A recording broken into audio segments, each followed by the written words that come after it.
It is my pleasure and my honor to introduce our speaker for April's Best Practice in Education rounds. Dr. Brian Hodges is the Executive Vice President at Education and Chief Medical Officer at the University Health Network. He is also a professor in the Department of Psychiatry in the Faculty of Medicine at the University of Toronto and holds the Currie Chair in Health Professions Education Research. He is a practicing psychiatrist and teacher, and his research focuses on assessment, competence, compassion, and the future of the health professions. His work has been recognized with the Association of American Medical Colleges Flexner Award and the Karolinska Institute Prize for Research in Medical Education. Thank you very much, Brian, for coming to lead the session today.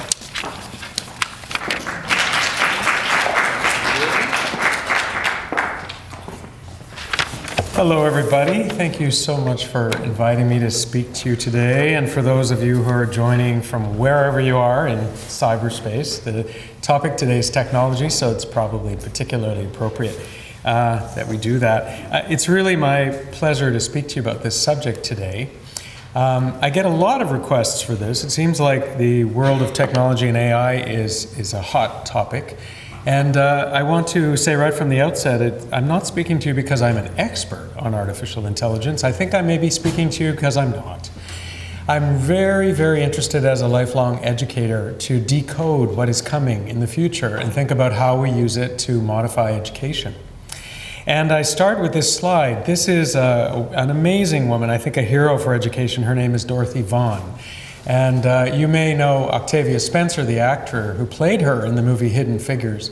But what's famous about Dorothy Vaughan is she is the person at NASA Space Agency who realized first that the arrival of something called the IBM would change very much what people did at NASA. And her response was to educate first herself and then to help her colleagues retrain so that they could survive in a world where human computers would no longer be needed to do calculations. And I've become a huge fan of Dorothy Vaughan, and I think of her as a wonderful model for us as we enter into a new disruptive technical age. So last night I flew home from a holiday in Africa and Tunisia. I'm still awake, and on the plane, I'm going to read this to you. It's a little irregular to have this much text, but I want you to grasp. This is April 1st, yesterday. In a live demonstration this month of its AI system, DeepMind performed a retinal scan and a real-time diagnosis of a patient's eye. The scan was analyzed by algorithms in Google Cloud, which provided an urgency score and detailed diagnosis in 30 seconds. The system detects a range of eye diseases, glaucoma, diabetic retinopathy, macular degeneration, at the same level of accuracy as leading specialists. It was developed in conjunction with London's Moorfield Eye Hospitals. Details were published in Nature, a good journal, in August, and in recent months the company has been collaborating with the hospital. A DeepMind spokesperson said that if the results were positive, a product would pass clinical trials and regulatory approvals, and Moorfields would be able to use the product free for 5 years.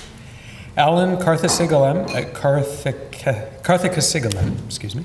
the project lead and senior clinician scientist at DeepMind, said it was a major milestone. And said an ophthalmologist, "For ophthalmologists, this is jaw-dropping. My personal prejudice is ophthalmology will be the first specialty of medicine that is fundamentally transformed by AI." This is yesterday, and every day when I pick up the newspaper, there is another article of this type. There is no doubt that this technology and the related technologies are coming very rapidly into our field.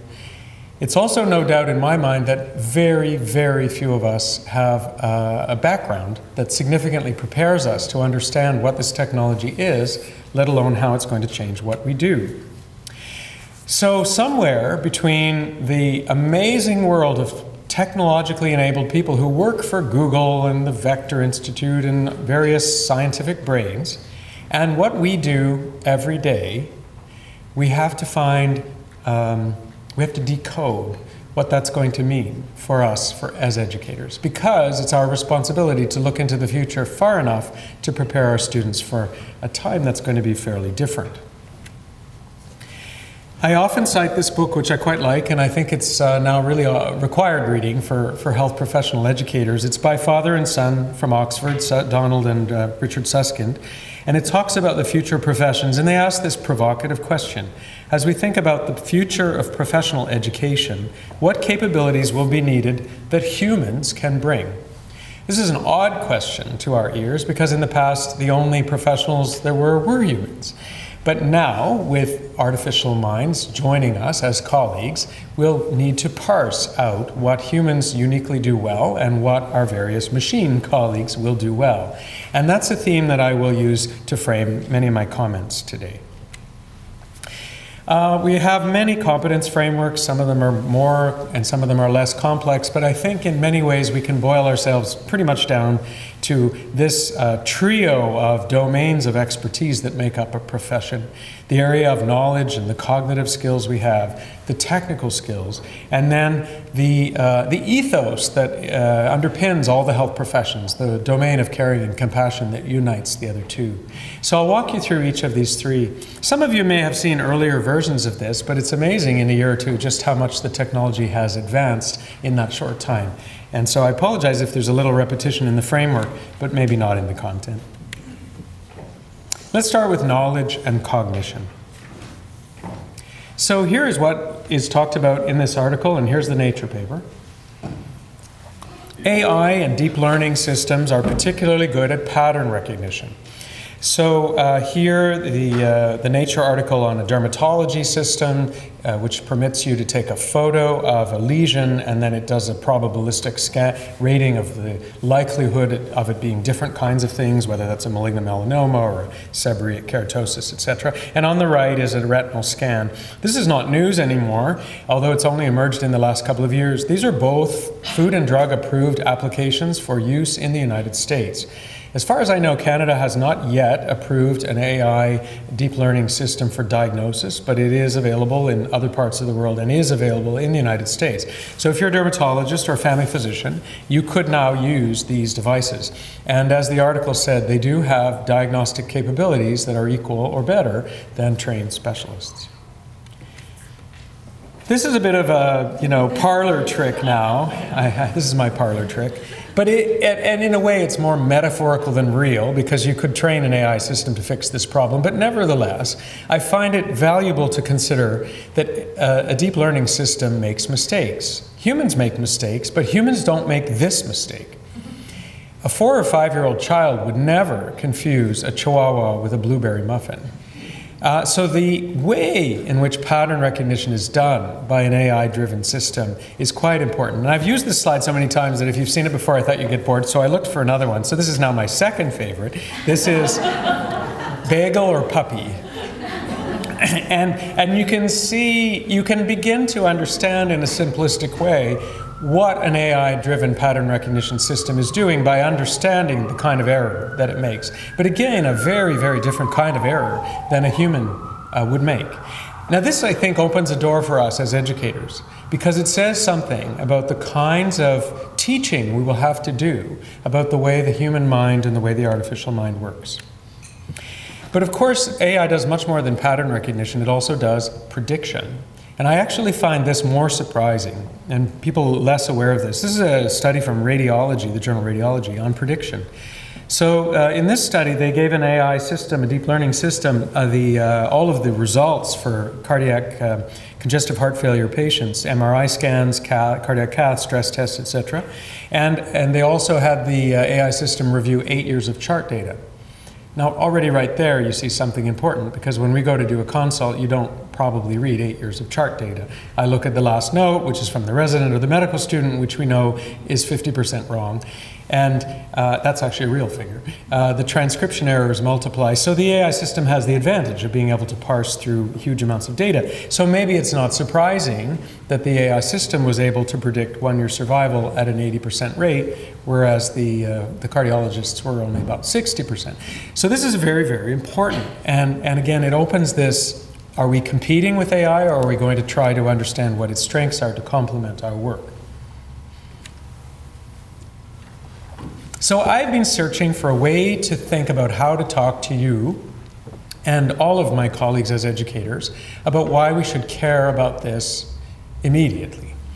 So I travel a lot, and a lot of my stories come from travel. This is now what you experience at a lot of borders when you're in an airport. And I don't know, how many of you now passed through a border where you didn't encounter another human being?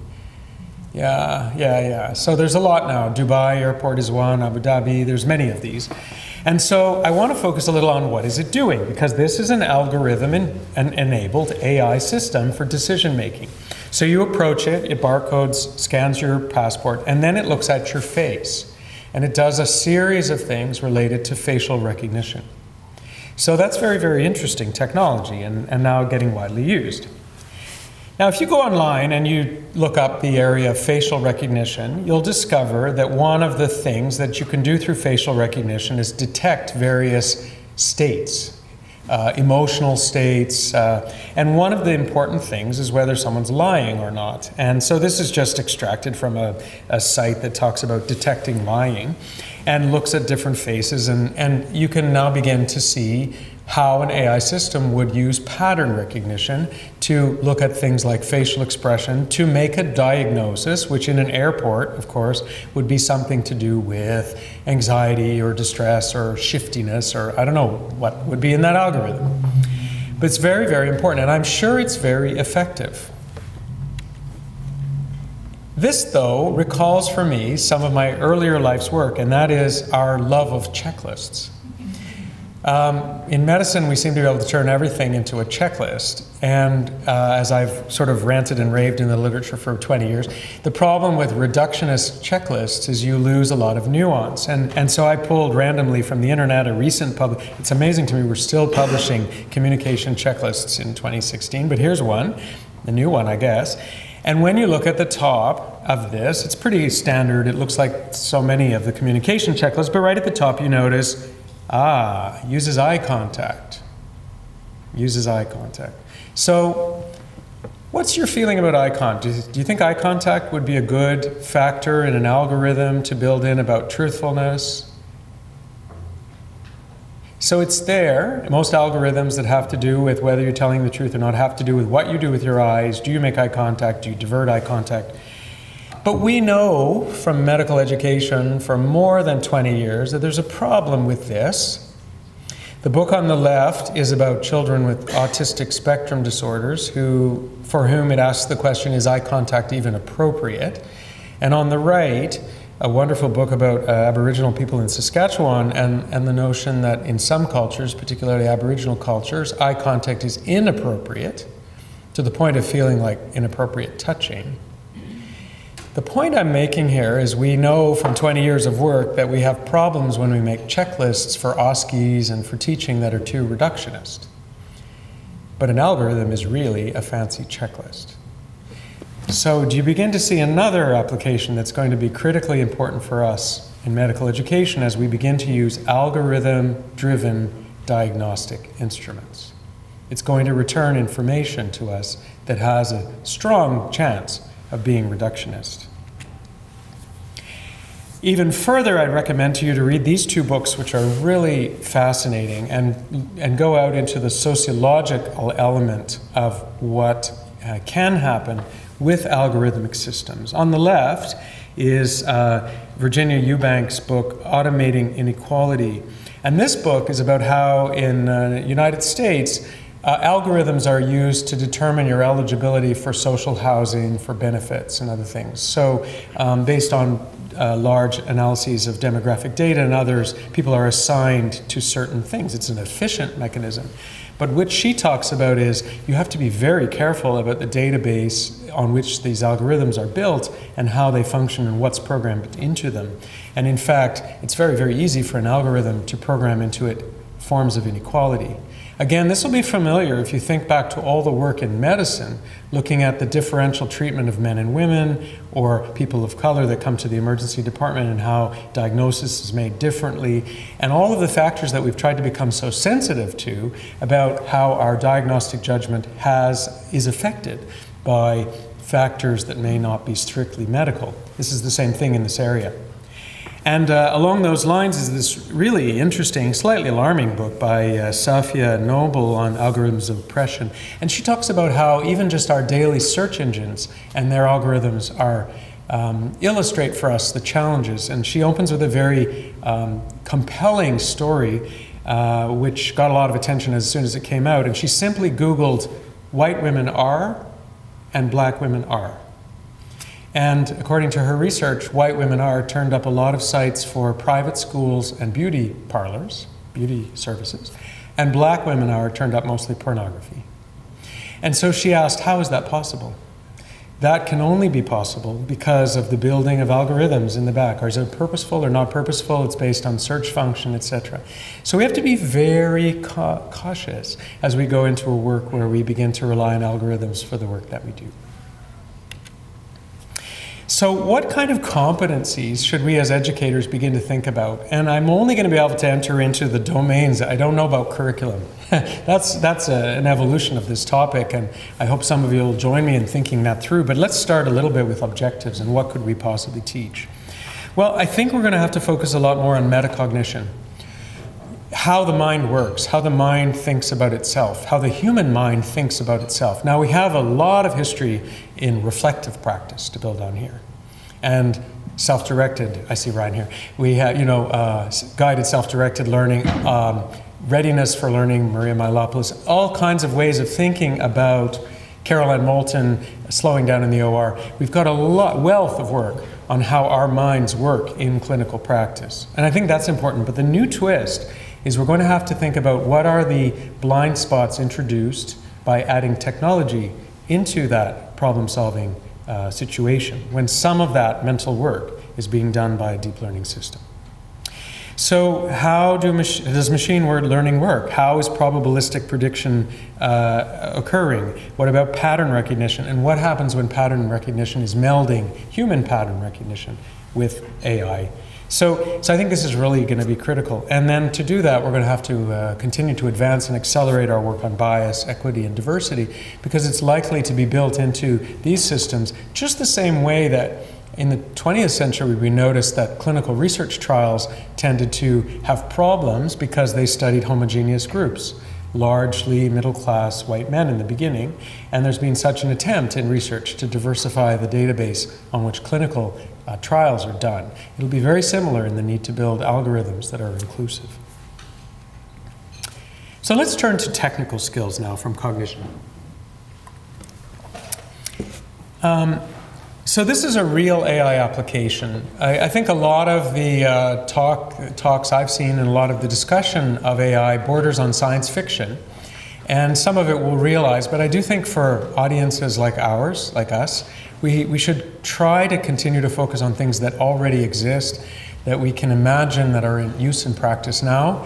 That'll also help us with continuing education because we want to focus on helping people adapt. So this is at Princess Margaret Hospital, one of our sites at UHN.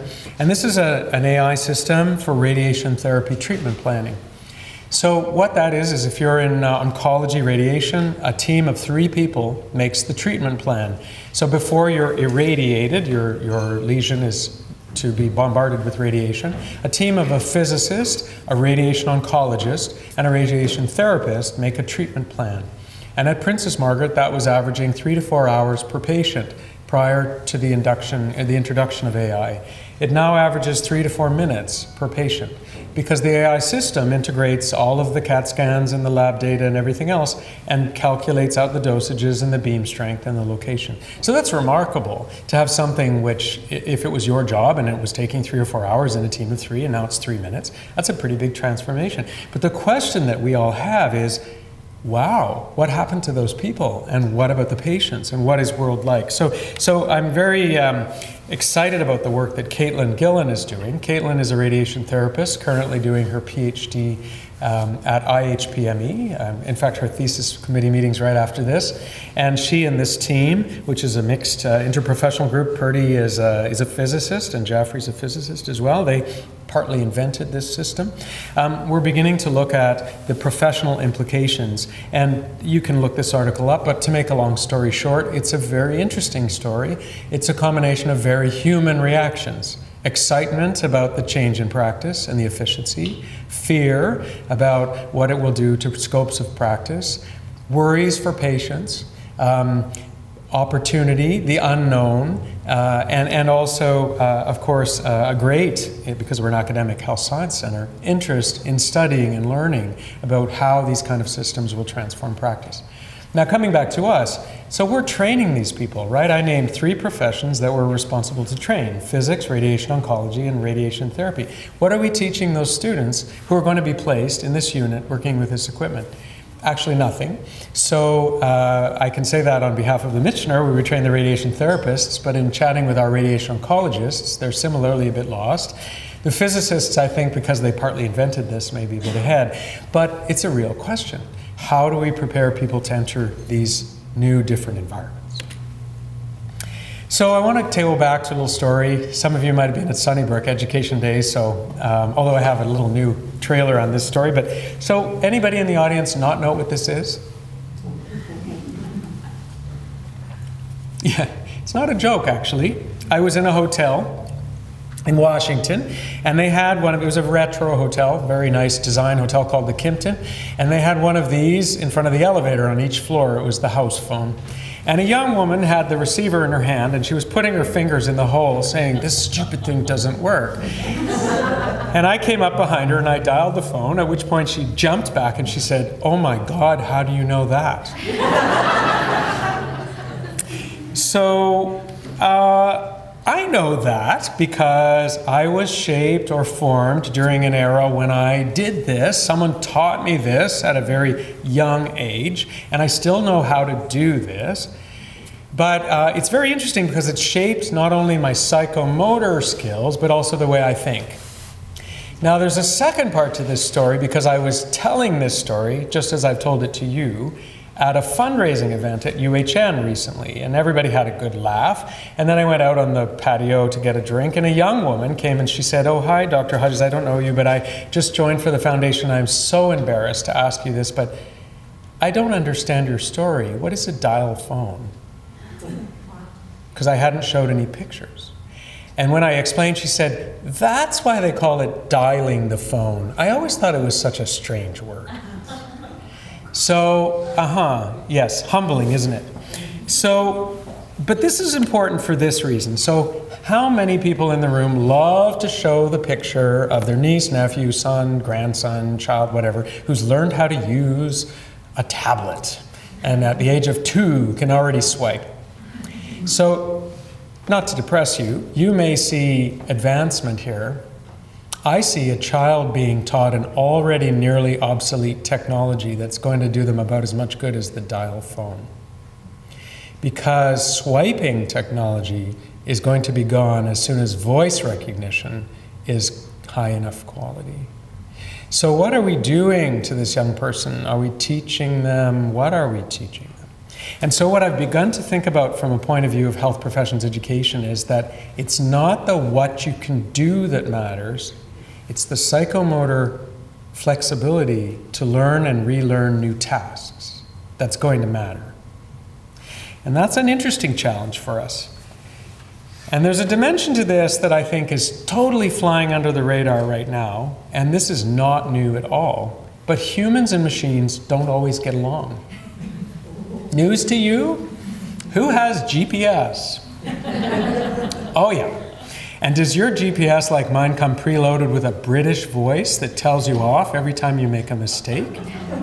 What is that? I mean, when I first started with this, and I didn't realize my irritation for a long time, but every time I would take my own route, which I like to do, thank you very much, the voice would say, oh, recalculating, which had, to me, you stupid idiot, you don't have to follow the directions.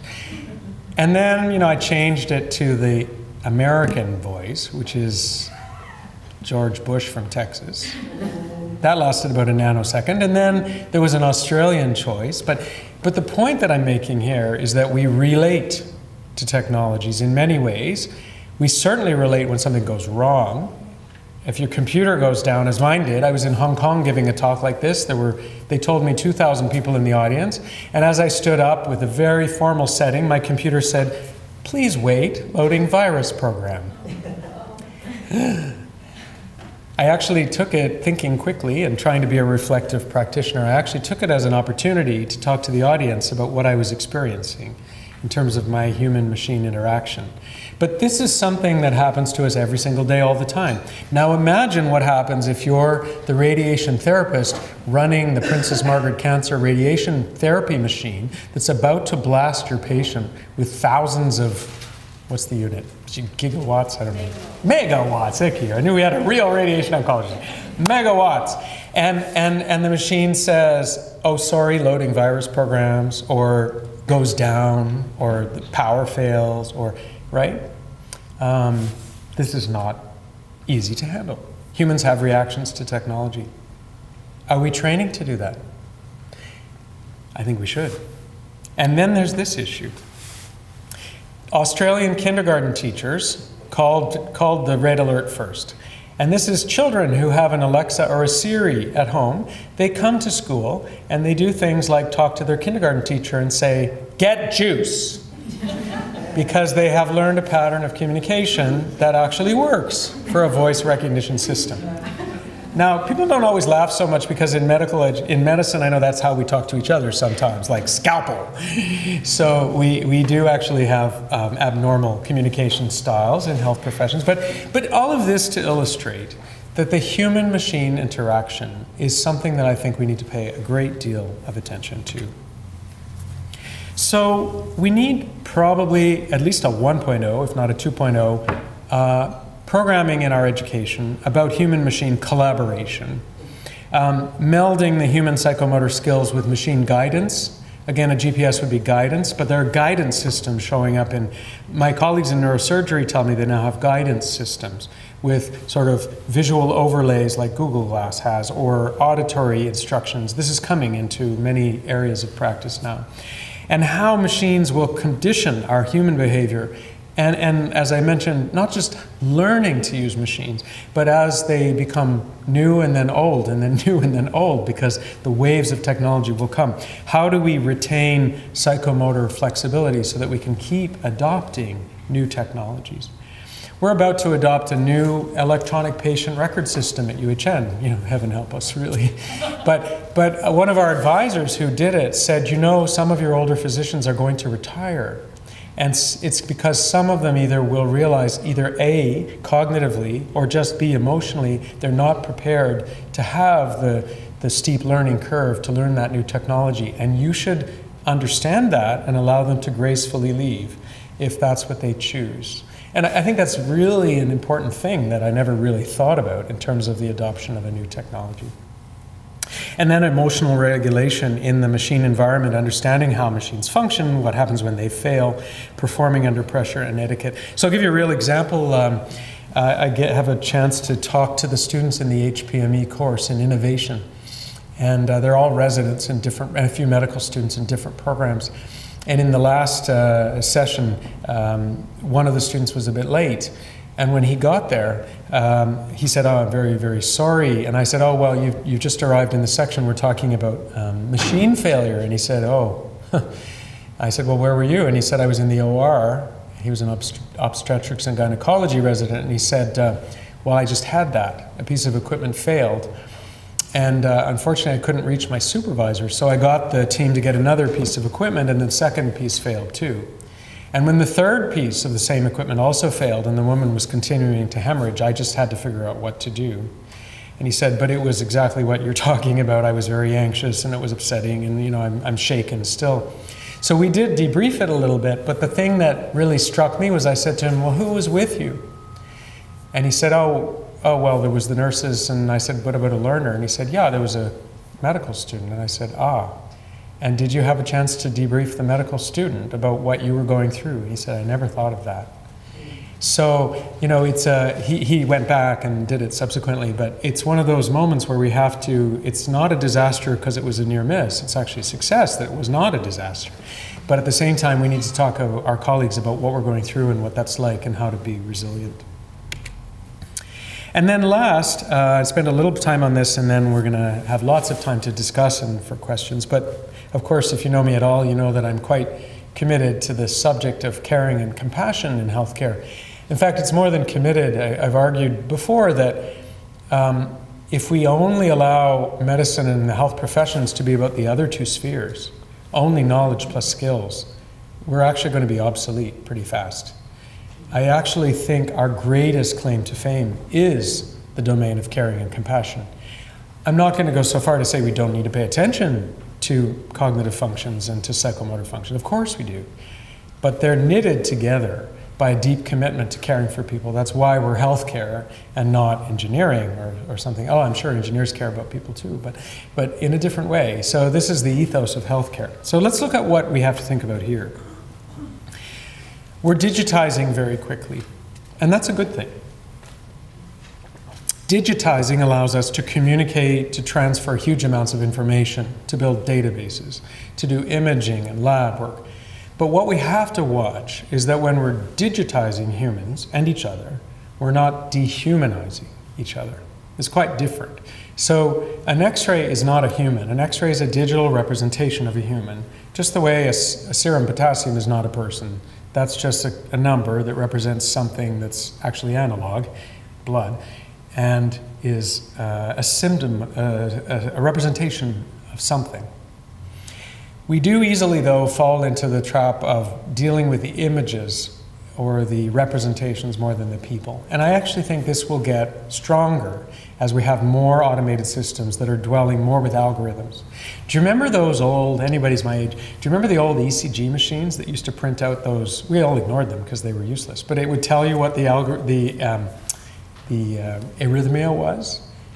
They're getting better, they're still not great, but we always wanted to teach our students to retain clinical judgment, to put that interpretation in a clinical context.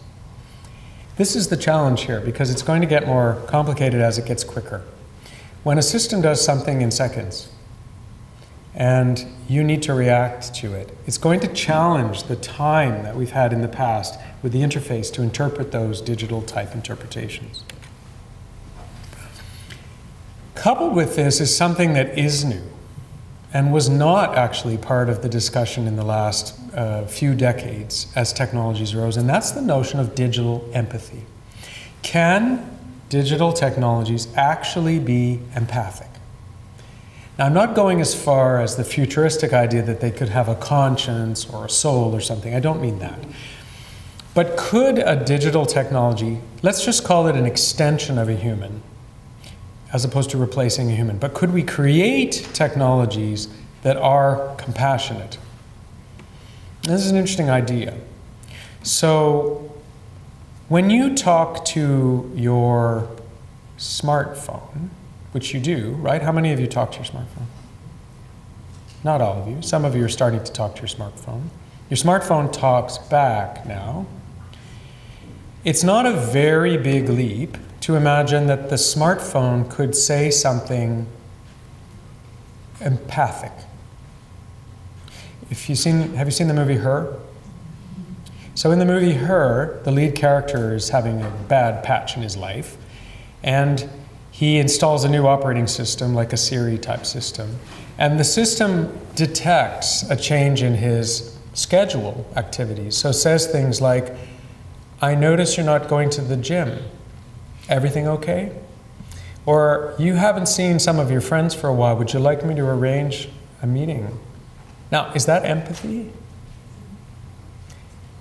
Challenges us, doesn't it? It has empathic elements. It has qualities that we will perceive as empathic. Just the way as my GPS British voice has qualities of condescension. So, this is potentially powerful, but we have to be careful. I'm a psychiatrist, right? There are not enough of us to do psychotherapy for everybody who's depressed. We had a whole conference on AI-driven psychotherapies. It's probably useful to consider some degree of support, adaptive support, that can perhaps read emotion and expression and say empathic things back. It might be helpful. But it raises really interesting questions about how we understand and teach what empathy is.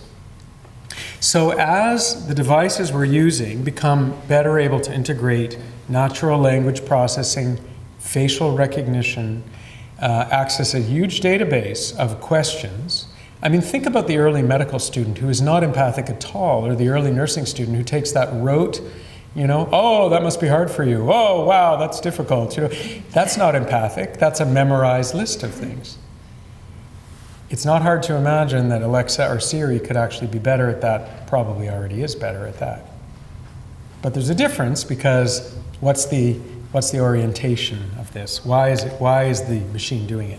Which brings me to this, which gives me all kinds of questions. This is the dementia seal.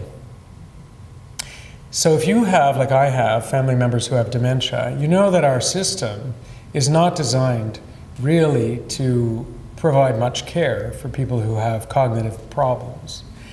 And the Suskins who are very clever but tough. They ask tough questions. They said, oh yes, healthcare professionals are going to say that no one could possibly provide the degree of empathy and compassion that a human health professional could. But those health professionals need to ask themselves, how much time are they spending supporting people who actually have cognitive problems? Or are they rather downloading it on members of the healthcare system who are the lowest paid, who have, who are caregivers, basically, and families? So if there was to be a technological solution that had some form of empathic capacity, what would we think? So this is the Japanese invented dementia seal, which responds to patients with advanced dementia. It's an interesting question to think. I'm not going to share an opinion. I'm not sure I have one yet, but this is a conversation we're going to have. But as a psychiatrist, I also see another dimension that will be important for us to think about, and I was troubled in recent weeks to read the back and forth on all university campuses, including our own, about the perception of how we're handling students in severe distress, such as suicide. And we all know in running schools, whichever kind of school you run, that the burden of mental health and the need to respond to that is growing and growing. And so this is where, on one hand, you could say, well, maybe technology can help us, and maybe it can, but we also have to consider something else. So I saw a young man some months ago, and he was depressed, his early 20s. And we had a chat, and as I was going through his history and taking the background, of course, part of that is the social history. So I said to him, I mean, how many friends do you have? And he said, 107. And I said, that's Facebook. And he said, yeah. And I said, how many people do you have in your life that you could sit and talk with them about the things we're talking about? And the answer was none. And this is not a demonization of Facebook or social media in any way. I'm sure it does wonderful things for people, but not when they're depressed and they need to have a human being connecting to them. In fact, I think it may have the opposite effect. So one of the things we've got to do as educators is evaluate the clinical efficacy of various technologies to serve us, just the way we think about drugs. So right now, we're careful about whether we prescribe something. It may be good, it may be bad, it may have side effects. The whole area of the unintended effects or side effects of technology is going to have to become very large for us before we start to prescribe or encourage the use of different technologies. And so this one is really important, and it raises questions for me about how important or not the human essence is. And I've come to think about this. Diet soda is a lot of things. Once in a while I enjoy it. I had one on the plane. It's got a bit of caffeine, so you could argue it's a drug. But there's one thing that it's not, and that is food. It's not food. If you try to live on this, you die. So I think we want to maybe consider some of the technologies we use for communications and ask, are they the diet soda of human relations? Are they actually human relation, or could they contribute to starvation? And I think this is really an interesting and pressing thing, not only for us, but for our students. Because if we have only technologies that allow mediated communication, e-learning modules, distance education, I'm very pleased that your distance education has people in a room together. And once in a while, I like to learn by myself online. But I don't think it's learning if you spend all of your time learning always by yourself. So this is something that's going to color our thinking too. And I actually think there's a connection with this. This is the so-called epidemic that we can't figure out why it's happening. And yet when I look around our institutions and I see how isolated people often are, the quote I like the best that helps me was a colleague of mine who said, "I spend 10 hours a day in a dark room looking at a computer screen and I feel like a dying houseplant." So how do we think about, as these technologies take on greater and greater role, the human connection? So simple. I actually think one of the core things we're going to be teaching in the future is human presence. It's a little tiny thing in a way, but it's not really when you think about it. One of our patient advocates, Judith John, who is someone who takes radiation therapy regularly. She's been a valedictorian for the medical school graduation and the Michener graduation. She's a wonderful, articulate person on the web. But she says, yes, there's communications and there's taking a history and there's talking to me and my relationship with my mother and everything else. But when I'm in the radiation therapy unit, I just want your human presence. I want you to touch me or look in my eyes or be there for me. And I think we may actually begin to need to focus on how we embed human presence between us and our patients, and between us and each other. So just to wrap up, a very bright student, David Lee, came along and asked Mohan and I to help him with this editorial, and it's an economic analysis, because it's a little bit unsatisfying to always have what if, what if, what if. So this is actually an article just came out in Academic Medicine. So based on economic theory, competencies that are complementary to machine prediction will probably become more valuable in the future, while competencies that are substitutes for machine prediction will become less valuable. Filter number one. The second thing is, applications of machine learning to highly specific cognitive tasks will increase the performance and value of health professionals, not replace them.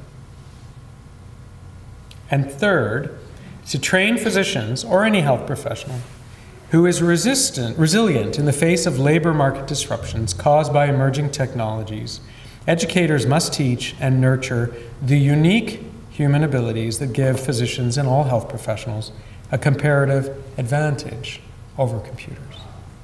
So for me, digging into this, and it's hard to find literature on this, I would challenge all of you to start thinking about it and researching and writing it. This begins to open for me a little sense of what the competencies are that we have to think about, and eventually the curricula that we'll have to develop to do with this. I don't know, I found this on the web. It's a new DAISY. Our current DAISY is okay, but maybe the new DAISY needs to think about not just expertise in the middle, but maybe this, and all of the ranges of science that can contribute to it.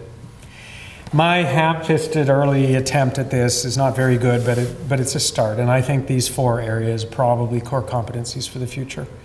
I think metacognition and all its related variations is going to be essential. I think the ability for us to collaborate safely with automated systems, AI, but also robotics and many other forms of technology. Amplifying our focus on critical thinking, equity, diversity, and advocacy for institutions that are human, but also humane. And then the competencies of human presence, caring, and compassion, particularly when they're in the context of human-machine relationships. So I'll just end with this slide. We're working on a book, the organization Associated Medical Services that I work with and a number of others do as well, where they're sponsoring a book called Without Compassion, There Is No Healthcare, that grapples with all of these issues in much greater depth. Many, many authors from Toronto, U of T, and our hospital network. So that'll be coming in the next year. But with that, I will stop, and we have some time for comments and questions.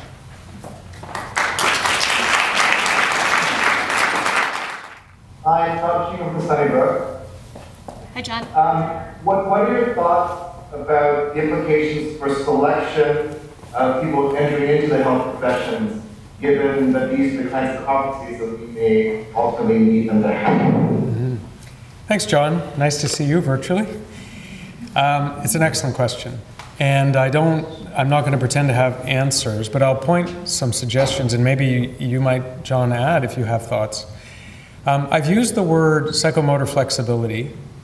I think that's going to be an important one. I think that any form of rigidity is going to be a problem.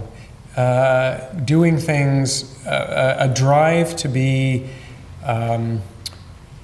comforted by doing things the same all the time is going to be a liability for a future health professional. So people that are open to learning continuously, lifelong learning, trying new challenges, that have the cognitive capacity and the openness to do that is going to be critical. I mentioned this in terms of the dial phone thing. I'm not exactly sure how we would assess for that. I mean, I have seen some interesting examples in mini multiple interviews and OSCE formats where people are given different cognitive challenges that require them to change sets. In a way, it's a frontal lobe function, if you want to be biological, is an element of it. I think there's also a sociological function to this too, though. And I'm struck, having just traveled and coming back from North Africa, I think there are also, and this takes us to the equity piece, I think we also need to look for a set of quality that allows people to understand the construction of things, the construction of knowledge, of truth, of science, from different perspectives. It may be, for example, that speaking multiple languages is a marker of that kind of cognitive flexibility. But these are just speculations. I don't know, John, since you asked the question, do you have, you're a smart guy, do you have any thoughts about who we should select? I'm worried that we're not always selecting for the right qualities in terms of how we currently look at things. We still have a preference for some of those kind of more cognitive abilities and skill sets rather than some of these broader dimensions. Yeah, for sure one of the things I think it's going to fall out of favor, it should already be out of favor, is the skill of memorization. With knowledge in the cloud, the ability to memorize vast stores of information is actually a waste of cognitive resource in many senses. So, being smart is important, but that smart shouldn't be represented by memorization. So, that's already an interesting thing when you think about the kinds of grades and marks that we look for and what they're based on. Other thoughts or questions? Yeah, go ahead. Another question from Steinbrook. I'm wondering about things like illness scripts. So if we move toward this technology and we're flexible about it, and students aren't and professionals aren't necessarily learning how to diagnose ECGs or to identify how to radiate people properly. How do you become an expert if you don't get to spend those 10,000 hours actually doing those activities? Great question. I think everyone heard it, I hope, but it's the black box problem. So a couple little examples that tell us why we should worry. The first one would be the struggle that our surgical colleagues have with the rise of minimally invasive surgery, that when you need to switch to an open surgery, it's a rare event. So it's tough. You've got to, in the curriculum, make sure that surgeons can have access to some open surgery so they know what to do. The second one is this unfortunate Boeing tragedy where if you begin to, I'm always fascinated by aviation examples, but if you dig into this and you know the sad story of the pilots flipping through the manual as the Ethiopian Airlines was crashing, trying to figure out why it wasn't working. There's a problem when things are very, very automated and you can't pull them apart again in your head. So I agree with you. So from that point of view and that's on the psychomotor side. On the knowledge side, it's interesting because pattern recognition itself is based on exposure to a large number of examples. So if I need to see, 10,000 hours is maybe let's just work with that theory. So if it's based on sheer volume and amount of exposure to seeing things, we know that there's a big difference in the pattern recognition of a first-year resident, say, and a fifth-year resident, because they've just seen so many more cases. And pattern recognition is honed by that. So will we become more dependent on the AI pattern recognition to diagnose something if we're no longer able to recognize it as easily? It's possible. But at the same time, we should be modest about this. I mean, let's talk dermatology for a second. Other than dermatologists, most of us maybe get a couple of days of dermatology. I would defy anybody who had the medical education I had to be able to tell, one brown spot from another. I mean, I freak out every time I get one, and so for a family physician or another physician to be able to do a sophisticated staging and prognostication, that might be a very good thing. I don't really have an answer to your question, but it will have implications for early training, because we may have to do training that has intensive pattern recognition, just like you used to have to learn long division before you were allowed to use the calculator. What do you think? Do you agree? Have you thoughts about that? I really don't know the answer to the question, but I do think it's something we need to think about, as we move forward with how we educate. Because, some of us don't necessarily always have access to that technology. Like, if you think about, somebody who has had chest pain on an airplane, we go back to aviation, and somebody has to figure out what to do about that, and they don't have access to all of that equipment. Or somebody goes in and, says doctors without borders somewhere, and they don't have access. You want to be able to give people the best care, but if you don't have these, that sort of rudimentary knowledge, that may change how long you train people for, or to your point, how we. I'm out of my depth. Yeah, I agree with you. I think we need to look to our experts, and there's a number around. I already called out Ryan and Mahan. Nikki Woods would be a great one. Nikki Woods is someone who's studied a lot the role of basic science. We fell into the trap in the health sciences of making people do way too much basic science for years, thinking that if you really learned all those mechanisms and all those things, you'd be able to solve problems. But I've never yet used the Krebs cycle in my clinical practice. So, I think we would probably also have to be a bit thoughtful about useful knowledge and which forms of pattern recognition are important. So, yeah. Hi, Brian. Bev, yeah. I'll go ahead. I'm not sure if this is on or not, but I have a couple of questions, actually. So thank you for the talk. It was excellent. And as always, it's got me thinking in a slightly different direction than I was before I got to the room. So a couple of questions. As I think about continuing professional development, and we have the 5 generations in healthcare, as you know, how do you start to think about where to start in terms of the retraining and training people who have been developed totally different competencies, and some may not be able to get there? Yeah. How do we think about that? My other question is thinking about our patients and families. And what do we need to be thinking about from a patient and family education perspective about how we change their expectations about who and how they will be interacting? Yeah. Okay, 5 generations for sure. And, those are demographic generations, but there's also layers of expertise and comfort with technology. So back to Dorothy Vaughan, I started with Dorothy Vaughan. I think the burden may be higher on continuing education than actually the undergraduate. Because at least at undergraduate, when I went to Queen's, one of our old professors used to say, everyone that gets in here is bright. You could put them in a paper bag for 4 years and open it up at the end, and they'd probably be able to figure things out. So the curriculum, I don't want to run down undergrad curriculum, but students learn, and they are incredibly bright. So I do think the burden may be higher for continuing learning. Well, let's start at the top end. I think each time technologies change, there will be a phenomenon of people that don't want to change with it, and they will make that choice either to alter their practice or to leave practice. And I think it's good to be graceful about that. Not everyone wants to keep mastering everything, but then there will be people that will want to do that, and we'll have to think about how that's possible. I think there's going to be, many people have criticized the idea that the younger you get, the more naturally you adapt to technology. I think that's not true.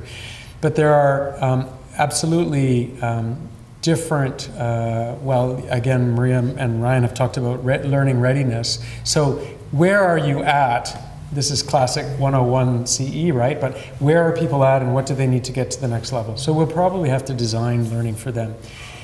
I'm one of those people. I remember when the electronic patient record, the old one, came to UHN. I think I was one of the last of the 1,000 physicians to sign on because I hated the idea. I like to write.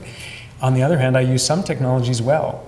So it'll be good old needs assessment and identifying learning. Now, the learning tools are going to be interesting. Simulation will have an enormous role, absolutely enormous, including all of the need to simulate accidents and problems.